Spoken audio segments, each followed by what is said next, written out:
আমাদের ছেলেদেরকে কেনার মতন এই যুগের মেয়েদের থেকে টাকা আছে। মেয়েদেরকে কেনার মতন তোমাদের ছেলেদের কথা বাদ দিলাম, তোমাদের 14 খানদানের টাকা নেই। বুঝতে পেরেছেন? আগের দিনটা বাগে খাইছে বিলুপ্তি নকশিকাতা। তোমার সাথে আমি সহমত আছি, মানি তোমার কথা। ছেলেদের থেকে অনেক উন্নত বর্তমানের মেয়ে, কারণ তারা পথ ভাড়া পায় কক্সবাজারে গিয়ে ধরো নিত্য নতুন নাং, ছোট গর্ত ভাড়া দিয়ে বানায় ফেলছো গাং। দেহ বিক্রি করে খাওয়া এটা তোমার স্বভাব, তাই তো তুমি দাপট দেখো টাকারই নাই অভাব।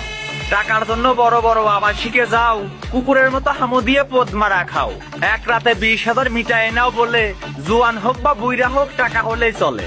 ছেলেদেরকে ছোট করে টাকার গরম দেখাও, ওই সকল টাকার বান্ডিল কোথায় তুমি পাও? তুমি জেনেও খুশি হবে আমার কথা শুনে, তোমার মতো মাগি ছেলেরা টাকার বিনিময়ে কেনে। 2 দিনের নটি হয়ে টাকা দেখাও কাকে, অমন টাকা ছেলে মানুষের বালে বাইন্দে রাখে। একটা কথা মাথায় রেখো, মৌমাছি ওরে ঝাঁকে, আর হোল যত বড়ই হোক ধনের নিচেই থাকে। বুঝো নাই ব্যাপারটা?